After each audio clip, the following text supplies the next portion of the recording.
December 2010, আহমেদাবাদের নির্জন SG highway আর শীতের চাদরে মুড়ে থাকা একটা রাত।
ডিসেম্বর 2010, মোটর বাইকের পিছনে বসে থাকা মেয়েটি ছিল 24 বছরের প্রিয়া পারেখ। এই মেয়েটি আহমেদাবাদের একটা বিপিওতে কাজ করত। সেদিনও খুব মনমরা ছিল, কারণ সেদিন ওর বাবার 5ম মৃত্যুবার্ষিকী ছিল। ওর অফিস কলিগ পঙ্কজ মৈত্রী ওকে বাড়ি পর্যন্ত লিফট দিচ্ছিল। প্রিয়ার আন্দাজ ছিল না যে ওই হাইওয়েতেই এত বড় একটা দুর্ঘটনা হতে চলেছে।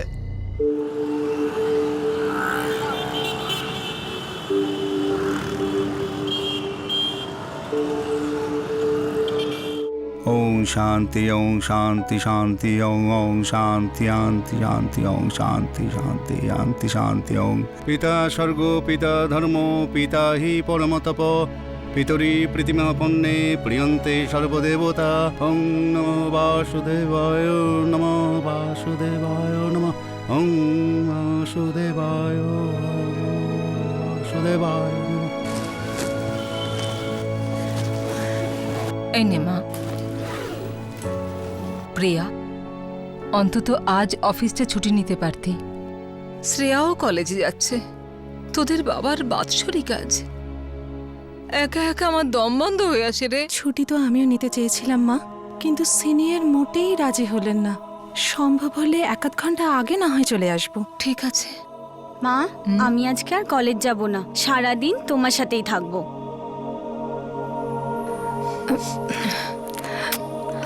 নিজের খেয়াল রাখিস, সাবধানে যাস। হ্যাঁ শ্রেয়া, আজ যদি তোদের বাবা বেঁচে থাকতো তাহলে এতদিনে তোর দিদির বিয়ে হয়ে যেত। মা, 4 বছর ধরে বাবার বাৎসরিকে তুমি একই কথা বলো। তাহলে আমি একটু নিশ্চিন্ত হতাম। আচ্ছা মা, তুমি চিন্তাই বা করো কেন? দিদি কাজ নিয়ে তো বেশ খুশিই থাকে। আমরা তো একে অপরের ভরসা। দিদিকে বাড়ি থেকে তাড়ানোর জন্য এত ব্যস্তই বা হচ্ছ কেন? খুব খারাপ লাগে রে মা, বিয়ের বয়সী মেয়েও আমাদের দুজনকে সামলাচ্ছে। মেয়েরা ঘর সামলালে কি এমন মহাপাপ হয় মা? 3-4 বছরের মধ্যে আমিও চাকরি পেয়ে যাব, তারপর দিদির জন্য ভালো পাত্র খুঁজে আনবো। তাছাড়া দিদির এমন কি বা বয়স হয়েছে?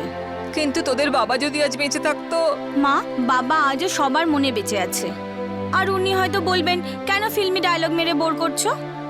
মা, আমার খুব খিদে পেয়েছে, কিছু খেতে দাও।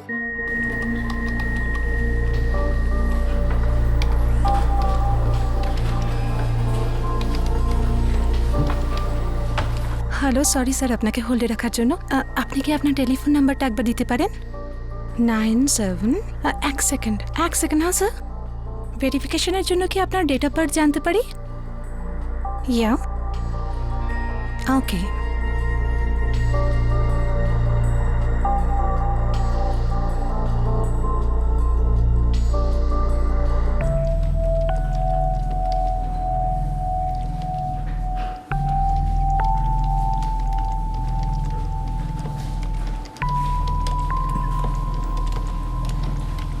স্যার, আমি কি আপনাকে আর কোনো হেল্প করতে পারি? Have a good day. Hi Priya. Hi. কি হলো, তোমাকে একটু অস্থির মনে হচ্ছে? না তো।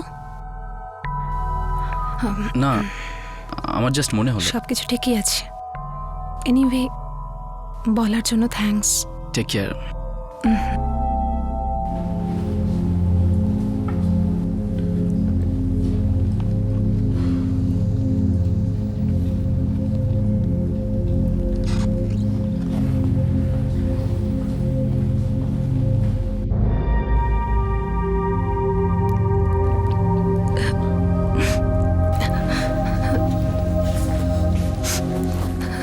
প্রিয়া,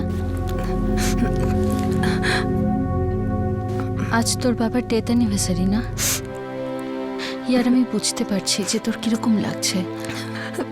আমি ড্যাডকে খুব মিস করি নিধি। কখনো মনে হয় উনি একটু আগে চলে গেলেন। কত কিছু করার বাকি ছিল, কত না বলা কথা রয়ে গেছে। সব কিছু ফিরে আসতে পারে, কিন্তু বাবা তো আর ফিরে আসবেন না। হ্যাঁ রে, তুই এটা একদম ঠিক বলেছিস। এখন একদম চুপ করে যা। হ্যাঁ, আমার শিফট শেষ হয়ে গেছে, আমি বাড়ি যাচ্ছি। আর তোর যেই শিফট শেষ হয়ে যাবে আমার বাড়ি চলে আসবি, একসঙ্গে চা খাবো। তাতে তোর মনটাও ভালো হয়ে যাবে। আসবি তো? এই তো ভালো মেয়ে। চল, বাড়িতে দেখা হচ্ছে। বাই।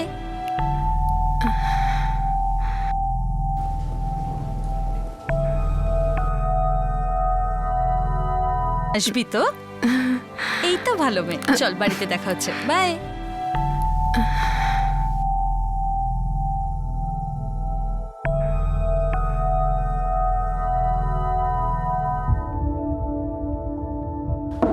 मैं कम इन सर? হে প্রিয়া, হ্যাঁ কাম ইন। হ্যাঁ বলো। স্যার, আজ আমার হাফ ডে চাই। Half day? কেন, কোনো প্রবলেম? হ্যাঁ, শরীরটা ঠিক লাগছে না। প্রিয়া, আজ 3 জন এক্সিকিউটিভ ক্যাজুয়াল লিভে আর আরো 2 জন সিক লিভে। আজ তো এমনি স্টাফ খুব কম। যদি অন্য কোনো দিন বলতে তো স্যাংশন করে দিতাম, কিন্তু আজ সিরিয়াসলি প্রবলেম। এক কাজ করো, সন্ধ্যাবেলা তাড়াতাড়ি চলে যাও, এই 6টা পর্যন্ত থাকো। Okay sir. Thank you so much Priya. আমি তোমার এই হাফ ডেটা নোট করে রাখছি, অন্য কোনো দিন নিয়ে নিও, ঠিক আছে? Thank you.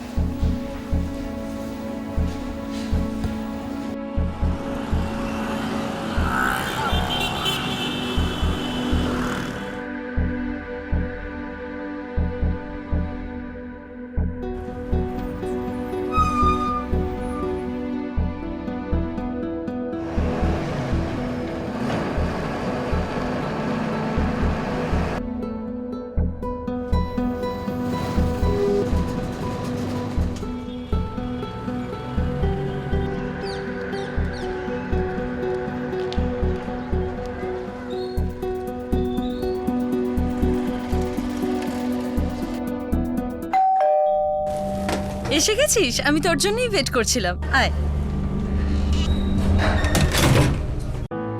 দেখ প্রিয়া, আমার কথাকে ভুল বুঝিস না, কিন্তু তোর এখন তোর বাবার মৃত্যুকে ভুলে জীবনটাকে নতুন করে শুরু করা উচিত। এরকম ভাবে উদাস থাকলে কি করে চলবে? আমি জানি নিধি, আমি ট্রাই করছি তো। আমাকে এই একাকিত্ব নিশ্চয়ই দূর করতে হবে। এই একা লাগার থেকে মুক্তি পাবার একটা উপায় বলি। একজন হ্যান্ডসাম সেনসিটিভ বয়ফ্রেন্ড। আরে আমি সত্যি বলছি, বয়ফ্রেন্ড সব দুঃখের ভালো ওষুধ। তখন তুই বয়ফ্রেন্ড নিয়ে এত ঝামেলা থাকবি যে সব ঝামেলাই ছোট মনে হবে। তুই খুব খারাপ মেয়ে নিধি। আমি খারাপ মেয়ে? আর তুই তো খুব ভালো মেয়ে রে। আচ্ছা, একটা কাজ কর, বয়ফ্রেন্ডের চক্করে পড়িস না, বিয়ের আগুনে ঝাঁপ মার। suicide.com-এ কোনো মুরগি ধরবো? এখনই বিয়ে কি? এখনো তো শ্রেয়ার গ্র্যাজুয়েশন কমপ্লিট বাকি। ও কোনো ভালো চাকরি পেয়ে যাক, ততদিনে আমিও কিছু সেভিংস করে নেব। মাকেও তো দেখতে হবে। তুই তো জানিস, বাবার এমন আচমকা চলে যাওয়ার পর থেকে বাড়ির ইমোশনাল আর ফাইন্যান্সিয়াল কন্ডিশন খুব খারাপ ছিল। তখন থ্যাঙ্কফুলি এই জবটা পেলাম, নয়তো জানি না কি হতো। সব ভালোই হচ্ছে, আর পরেও সব ভালোই হবে। দেখ প্রিয়া, আন্টি শ্রেয়ার তোকে তো একটা সিদ্ধান্ত নিতেই হবে। কি সিদ্ধান্ত? এই যে সারা জীবন ধরে বাবা যে নেই এই ভাবনাটাই তো বন্ধ করতে হবে। বারবার একই জিনিস রিপিট করে তো কোনো লাভ নেই না। কি? আরে নিধি, 8টা বেজে গেল রে। আমাকে বাড়িতে ফিরতে হবে। মা আর শ্রেয়া অপেক্ষা করবে না। দাঁড়া, আমি তোকে ছেড়ে দিয়ে আসছি। আরে না না, ছাড়, আমি চলে যাব। দেখ, তুই আমায় ড্রপ করবি, ফের আমার তোর বাড়িতে আসতে হবে তোকে ড্রপ করতে। সারা রাত ধরে শুধু এটাই চলতে থাকবে। আরে এই ইডিয়েট, এটা হলো শীতকাল, বুঝলি? রাস্তা পুরো ফাঁকা হয়ে যাবে। আর আপনার মতো সুন্দরী নারীর একা যাওয়া তো বেশ ভয়ের। যাক ছাড়, আমি চলে যাব। আচ্ছা দাঁড়া, আমি পঙ্কজকে ফোন পাগল হলি করছি। নাকি? না না, পঙ্কজকে ফোন করিস না। হ্যাঁ নিধি, বলো। পঙ্কজ, তোমার শিফট 2 ঘন্টার মধ্যে শেষ হয়ে যাবে তো? হ্যাঁ, কেন? তো 1 ঘন্টার ব্রেক নিয়ে আমার বাড়ি চলে এসো। কিন্তু কেন? প্রিয়া আমার বাড়িতে আছে, ওকে ড্রপ করে দিতে হবে। ঠিক আছে, আমি 10 মিনিটের মধ্যে আসছি। ঠিক আছে।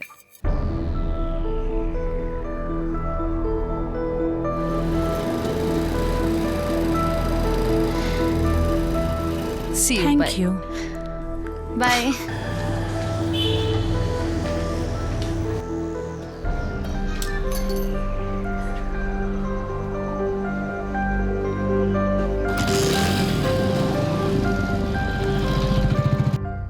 নিধির বাড়ি আহমেদাবাদের থলতেজ এলাকায় ছিল আর প্রিয়ার বাড়ি ছিল গোতা এলাকায়। দুই বাড়ির মধ্যে দূরত্ব বেশি ছিল না, তবুও নিধি প্রিয়ার জন্য চিন্তিত ছিল। তাই উনি ওনার অফিস কলিগ পঙ্কজকে ডেকেছিলেন প্রিয়াকে বাড়িতে ছেড়ে আসতে। এই দুই বাড়ির মাঝখানে রাস্তায় ঘটতে চলা সেদিনে দুর্ঘটনার বিষয়ে কারো কোনো প্রকার আন্দাজ ছিল না।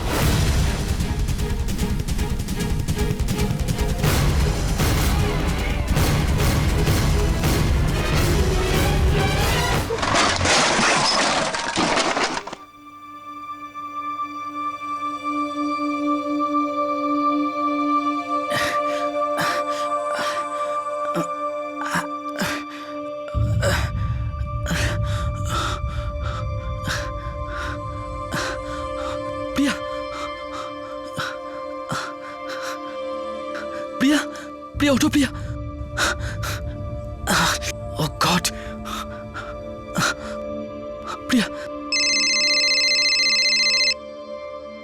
হ্যালো, হ্যাঁ পঙ্কজ, প্রিয়াকে ড্রপ করে দিয়েছো? না নিধি, আমাদের অ্যাক্সিডেন্ট হয়ে গেছে। কি?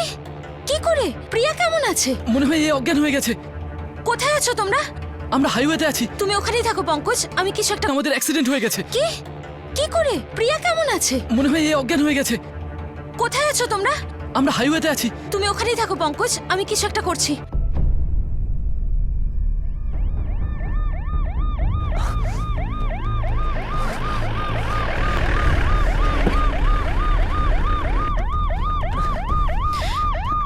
পঙ্কজ, তুমি ঠিক আছো তো? প্রিয়া, তাড়াতাড়ি বার করুন, প্রিয়া, তাড়াতাড়ি।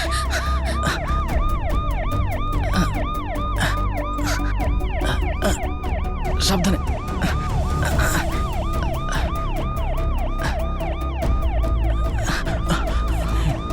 প্রিয়া।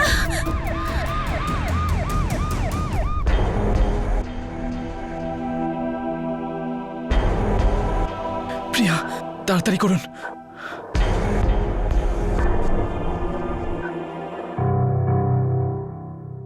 পঙ্কজ, তুমি তোমার হাতটা ডাক্তারকে দেখাও, ওষুধ লাগাও, ততক্ষণ আমি শ্রেয়ার আন্টিকে ফোন করছি।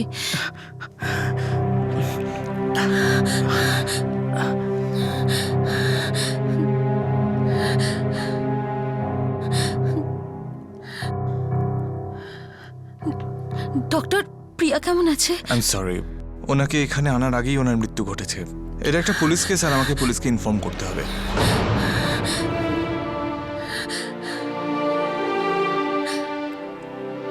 নিধি, প্রিয়া ঠিক আছে তো? নিধি, নিধি কেমন আছে প্রিয়া? কোথায় আছে? আমি ওর সঙ্গে দেখা করব। দিদি কিছু তো বললো, প্রিয়াদি কোথায়, ও কেমন আছে? প্রিয়ার আমাদের মধ্যে নেই। এসব কি বলছো তুমি? আমি বিশ্বাস করি না। আমি প্রিয়াকে দেখতে চাই। কোথায় আছো? না, এটা হতে পারে না।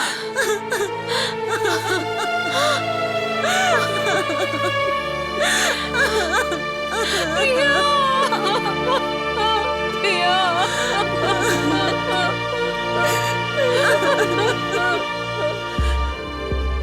এনারাই ওনার ফ্যামিলি অফিসার। স্যার, আমি প্রিয়াকে ড্রপ করতে যাচ্ছিলাম। জানি না কিভাবে ওর ওড়না আমার বাইকের চাকা আটকে গেল। আমি একটা ঝটকা ফিল করলাম আর আমি কন্ট্রোল হারিয়ে ফেললাম। তোমার বাইকটা কোথায়? ওখানে হাইওয়েতে, যেখান থেকে আমাদের অ্যাম্বুলেন্স পিক করেছিল। অ্যাম্বুলেন্স ওখানে পৌঁছলো কি করে? আমি নিধিকে ফোন করেছিলাম, ওই অ্যাম্বুলেন্স নিয়ে এসেছিল। Samir, yes sir. তুমি ওর সাথে অ্যাক্সিডেন্ট স্পটে যাও। আমি ডাক্তারের সাথে কথা বলছি। ওকে স্যার, চলো।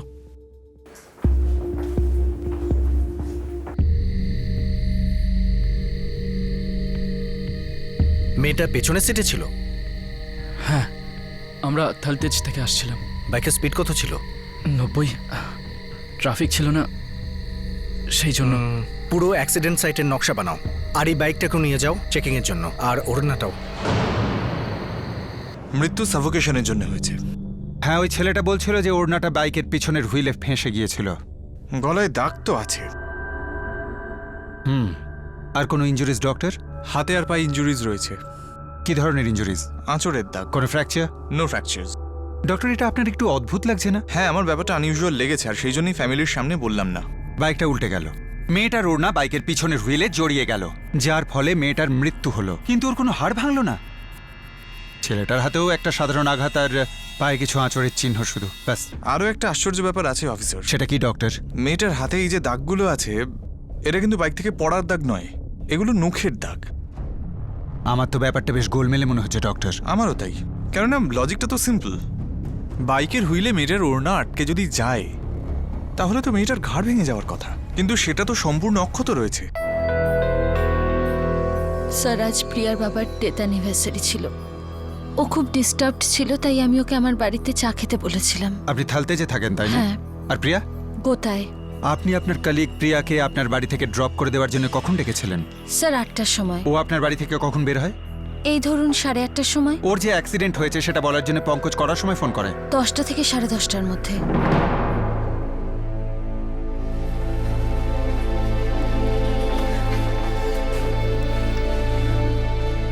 দেখুন মাসমা, আমি আপনার দুঃখটা ভালো মতো বুঝতে পারছি, কিন্তু পোস্টমর্টমের পরেই বডিটা রিলিজ করতে পারবো। কেন? ব্যাস, আমরা এটাই জানতে চাই যে এটা অ্যাক্সিডেন্ট না অন্য কিছু। ইন্সপেক্টর, কি বলতে চাইছেন আপনি? এটা কি অ্যাক্সিডেন্ট নয়? কেসটা তো অ্যাক্সিডেন্ট বলেই রেজিস্টার করা হয়েছে, কিন্তু ব্যাপার হলো সবকিছু ঠিকঠাক মিলছে না। খেয়াল রেখো মাই।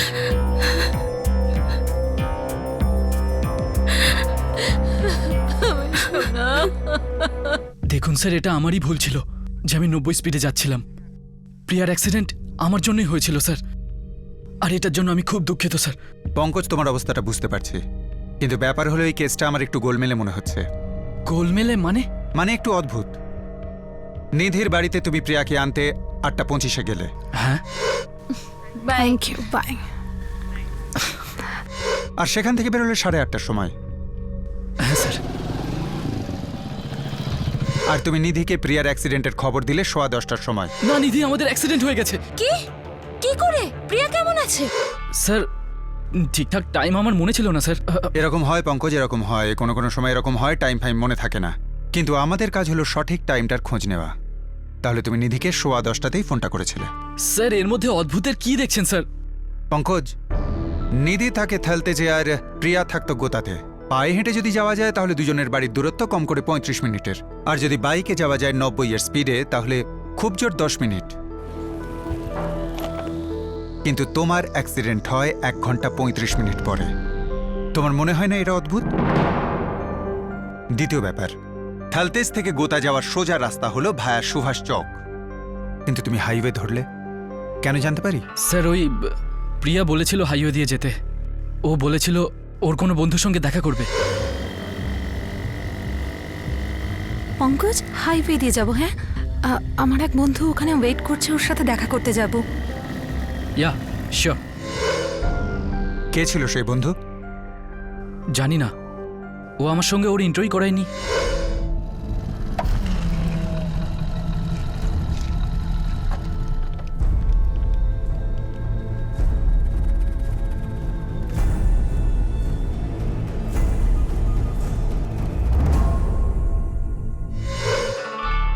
সে হেলমেট পরেছিল। তাহলে অবশ্যই তুমি তার মুখটা দেখতে পাওনি। হ্যাঁ স্যার। পঙ্কজ, তুমি যেমন বলছো এত রাত্রে ওর সাথে দেখা করা, গলা জড়ানো, লম্বা সময় ধরে গল্প করা, তাহলে নিশ্চয়ই গভীর সম্পর্ক দুজনের মধ্যে। আমার তো মনে হয় ওর বয়ফ্রেন্ড ছিল স্যার। প্রিয়া এতক্ষণ ধরে ওর সাথে কথা বলতে থাকে, তুমি ওর জন্য অপেক্ষা করতে থাকো। তা সত্ত্বেও নিজের বয়ফ্রেন্ডকে ওর বাড়িতে ড্রপ করতে না বলে তোমার বাইকে এসে বসে। এটা তোমার অদ্ভুত লাগেনি? স্যার এই ব্যাপারটা তো আমারও অদ্ভুত লেগেছিল স্যার। জানি না স্যার ও এমন কেন করলো। কোনো ব্যাপার না, আমরা সেই বয়ফ্রেন্ডকে খুঁজে বার করব, তাকে জিজ্ঞেস করব কোনটা হয়েছে আর কোনটা হয়নি। ওকে স্যার, আমি আসি। পঙ্কজ, শহরেই থেকো, আমাদের আবার দেখা হবে। হ্যাঁ স্যার।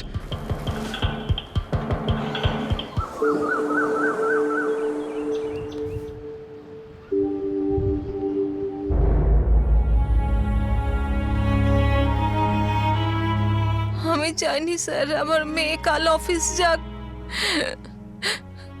কাল ওর বাবার ছিল চতুর্থ বাৎসরিক, এখন তো বাবার মেয়ের বাৎসরিক একই সঙ্গে পালন করতে হবে স্যার, একই সঙ্গে পালন করতে হবে। স্যার, দিদি তো অফিস যেতেই চাইছিল না, তাও যেতেই হলো। শ্রেয়া, পঙ্কজের কথা অনুযায়ী তোমার দিদি অ্যাক্সিডেন্টের আগে ওর কোনো বন্ধুর সাথে হাইওয়েতে দেখা করেছিল। স্যার, দিদির তো কারোর সাথে খুব একটা বন্ধুত্বই ছিল না, কিন্তু ওই নিধি দিদির সাথে ভালো বন্ধুত্ব ছিল।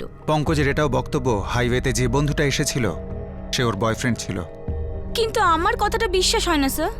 দিদির জীবনটা খুব স্বচ্ছ ছিল, ওর যদি বয়ফ্রেন্ড থাকতো মা আর আমি সেটা আগেই জানতে পারতাম। না স্যার, সেরকম তো কিছু জানি না। যদি প্রিয়ার কোনো বয়ফ্রেন্ড থাকতো যে ওর সাথে এত রাতে হাইওয়েতে দেখা করতে আসবে, তাহলে আমি নিশ্চয়ই জানতাম। এই পঙ্কজ ছেলেটা ঠিক কেমন? স্যার, পঙ্কজ, আমি আর প্রিয়া তো 3 বছর ধরে একই টিমে কাজ করছি। প্রিয়ার পঙ্কজের মধ্যে কোনো ঝামেলা? না তো, কোনো লাভ অ্যাফেয়ার? একদমই নয়। স্যার, দিদি আমাদের সাথে সব কথা শেয়ার করতো, বয়ফ্রেন্ড থাকার তো কথাই নয়। আমার স্বামী মারা যাবার পর থেকে এই সংসারের সমস্ত খরচ ওই সামলাতো, উপরন্তু ওর পড়ার খরচও ওই সামলাতো স্যার। আমার মেয়েও এখন নেই স্যার। স্যার, কোনো গন্ডগোল আছে? ওই দিন যে আপনারা বলছিলেন এটা কোনো অ্যাক্সিডেন্ট কেস নাও হতে পারে। দেখুন, অ্যাক্সিডেন্টই মনে হচ্ছে, কিন্তু উপস্থিত প্রমাণ অনুযায়ী অ্যাক্সিডেন্টটা প্ল্যান করে ঘটানো হয়েছে, বা হয়তো এমন কিছু হয়েছে যেটাকে অ্যাক্সিডেন্টের রূপ দেওয়া হয়েছে।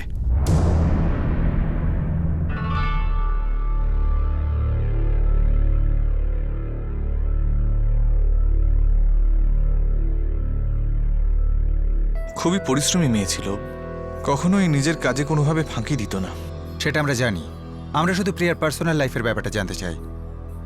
ওর আর টিম মেম্বার পঙ্কজের মধ্যে কি অ্যাফেয়ার ছিল? ব্যাপারটা ডাউটফুল ইন্সপেক্টর। এমনিতে তো অফিসটা খুব বড় নয়, তাই কথা তাড়াতাড়ি ছড়ায়। এমন তো কখনো কিছু শুনিনি আমি।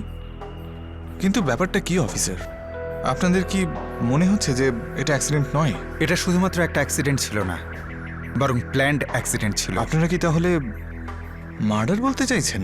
হতেও পারে। যাই হোক, এটা নিশ্চিত যে পঙ্কজ মিথ্যে বলছে।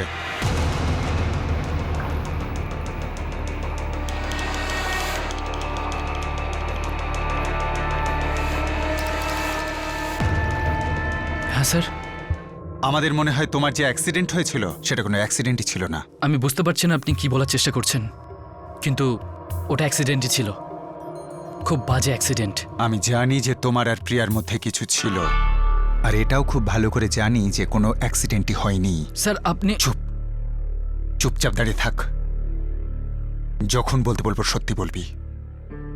যদি শহর ছেড়ে যাওয়ার চেষ্টা করিস বা চালাকি করিস, তাহলে গলায় দড়ি বেঁধে মোটর বাইকে টানতে টানতে নিয়ে যাব, বুঝলি? যখনই ডাকবো চুপচাপ চলে আসবি। হ্যাঁ স্যার।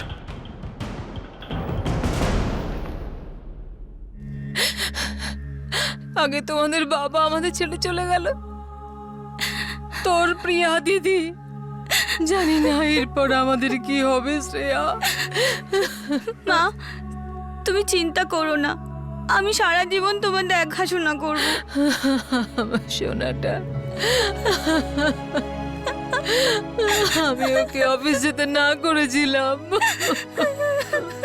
জানি না আমার মনটা কেমন অস্থির লাগছিল। যদিও অফিস না যেত, যদিও নিধির বাড়ি না যেত, তাহলেও এইভাবে চলে যেত না। প্রিয়া, সোনাটা রে।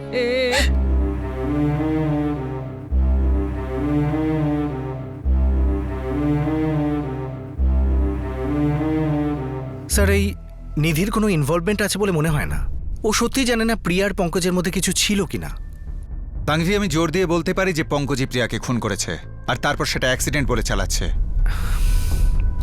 এখন প্রশ্ন এটাই যে পঙ্কজ প্রিয়াকে খুন করলো কেন?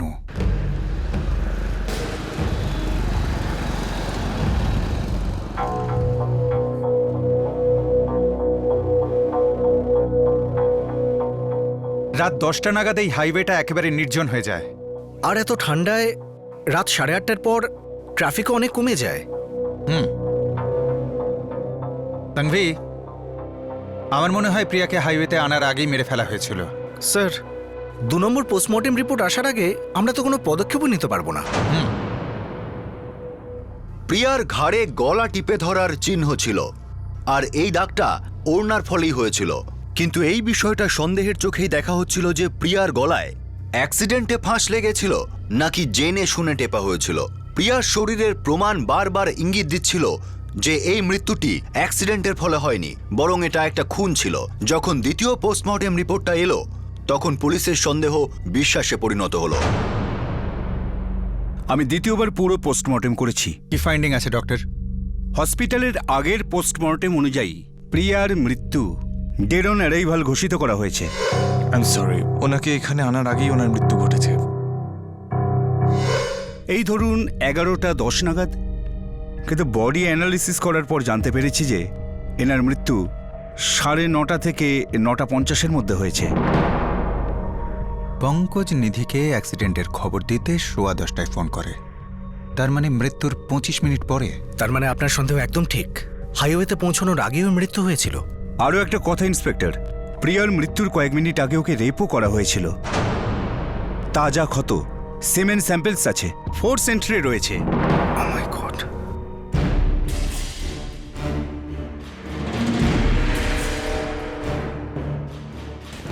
চল চলো চলো চলো। কি কি হচ্ছে এসব? চল পুলিশ স্টেশন, তারপরে বলছি তোকে। করেছিটা কি আমি? চল, কি হচ্ছে এসব? নিয়ে যাও।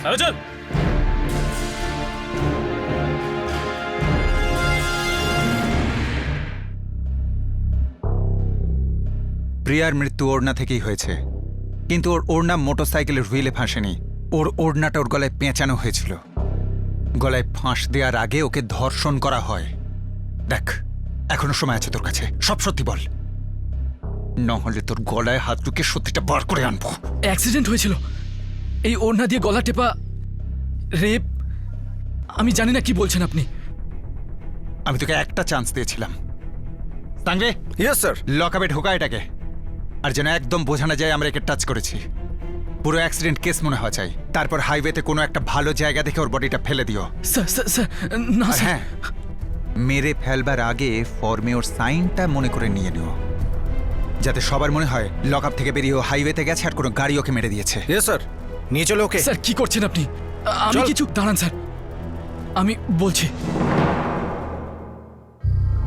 শেষ পর্যন্ত প্রিয়ার মৃত্যু রহস্য ফাঁস হলো। প্রিয়ার কোনো অ্যাক্সিডেন্ট হয়নি, বরং তার মার্ডার হয়েছিল, কোল্ড ব্লাডেড মার্ডার। ওকে ভালোবাসতাম। যারা ভালোবাসে তারা সম্মান আর প্রাণ দুটোই বাঁচায়। তুই তো দুটোই লুটে নিয়েছিস ওই মেয়েটার। ও আমার ভালোবাসাকে পাত্তা দেয়নি।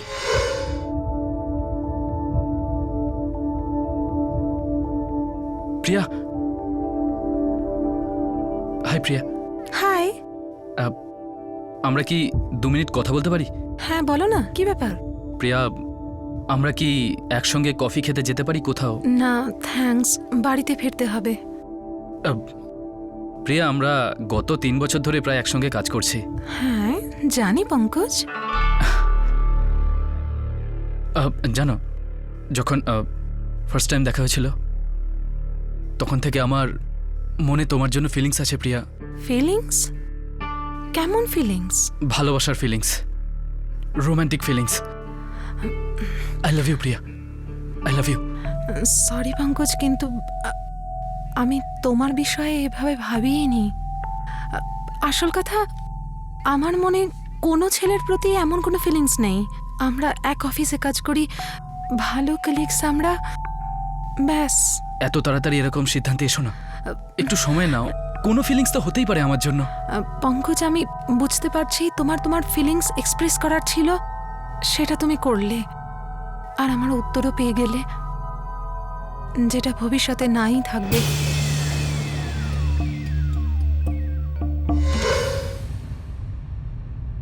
আমি জানতাম ওর ফ্যামিলির রেসপন্সিবিলিটি ওর ওপরেই ছিল।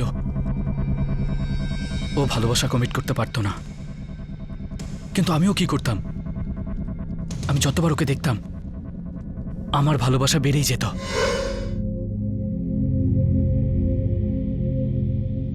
ও এত সুন্দর ছিল যে ও যাই পোশাক পরে আসুক না কেন, আমার চোখ ওর ওপর থেকে সরতই না।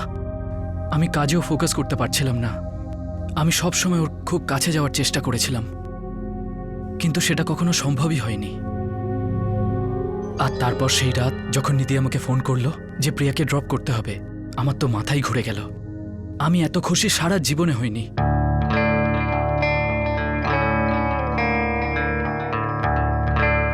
ওই ঠান্ডায় ও আমাকে চেপে ধরেছিল। আমি এত দিন ধরে ওর কাছে যাওয়ার স্বপ্ন দেখছিলাম, আর শেষমেশ ও আমারই বাইকে আমাকে জড়িয়ে বসেছিল। পঙ্কজ, আমার বাড়ি তো ওইদিকে, গোতায়। হ্যাঁ হ্যাঁ জানি, ব্যাস 1 মিনিট। আমার একটা বন্ধু থেকে পার্সেল নেওয়ার আছে, ওখান থেকে বাইক ঘুরিয়ে তোমাদের বাড়ি চলে যাব।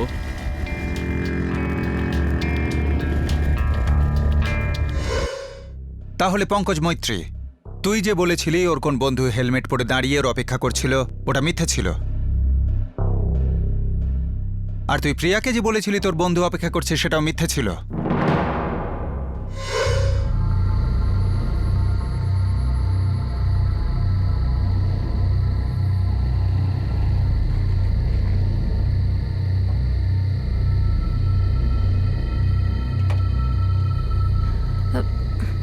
পঙ্কজ, এ আমরা কোথায় এলাম? তোমার ফ্রেন্ডকেও তো দেখছি না। পঙ্কজ, পঙ্কজ হাত ছাড়ো। পঙ্কজ, প্রিয়া। কি করছো Pankaj? Priya, I love you Priya. Pankaj please. Priya, I really love you Priya. Pankaj, Priya, Pankaj I love you, please. Priya. Pankaj, এটা কি করছো? পঙ্কজ ছাড়ো প্লিজ। পঙ্কজ ছাড়ো, ছাড়ো পঙ্কজ। তারপর মাথায় কি একটা হলো, আর আমি সব কন্ট্রোল হারিয়ে ফেললাম। আর আমি নিজেকে কন্ট্রোল করতে পারিনি। তাহলে তুই ওকে প্রাণে মেরে ফেললি কেন?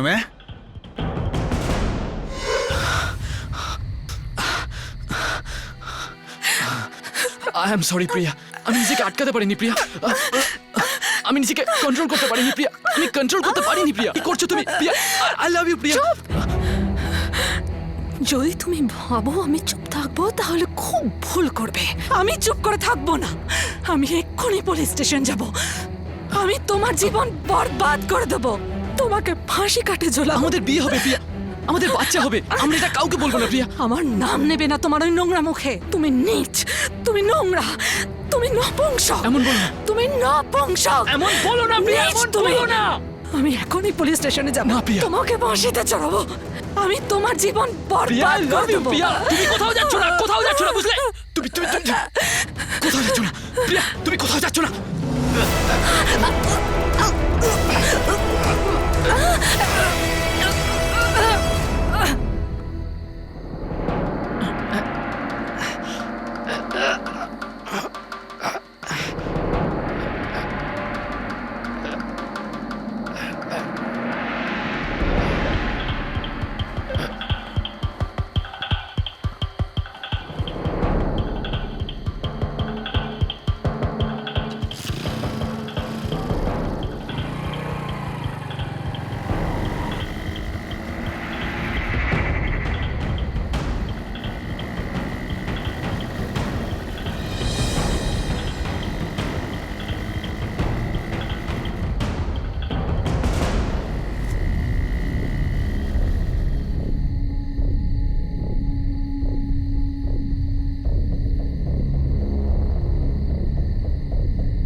প্রিয়া তোকে সত্যি বলেছিল।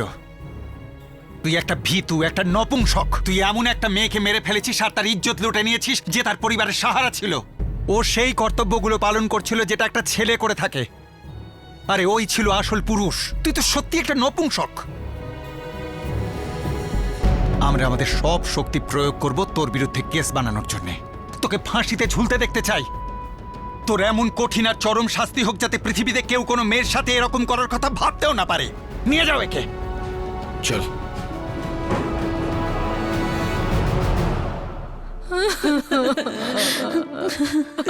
সোনাটা, প্রিয়া।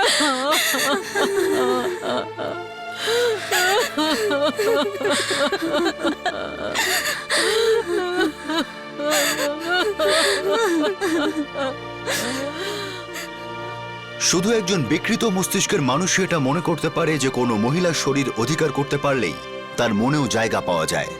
রেপ এটা ভীতুদের অস্ত্র। আসলে রেপ করা মানুষগুলো সবাই মানসিকভাবে নপুংসক হয়। রেপ এমন একটা জঘন্য অপরাধ যার জন্য যত কঠোর শাস্তি দেওয়া হোক সেটাও কম। গত বছর 2011-এ সারা দেশে প্রায় 25,000 রেপ কেস পুলিশের কাছে নথিভুক্ত হয়, কিন্তু বেসরকারি সূত্রের তথ্য অনুযায়ী রেপের পরিমাণ এর থেকে অনেক বেশি, কারণ বেশিরভাগ রেপ কেসই রিপোর্ট হয় না। শহরের জীবনে নারী আর পুরুষ কাঁধে কাঁধ মিলিয়ে অফিসে কাজ করে থাকে।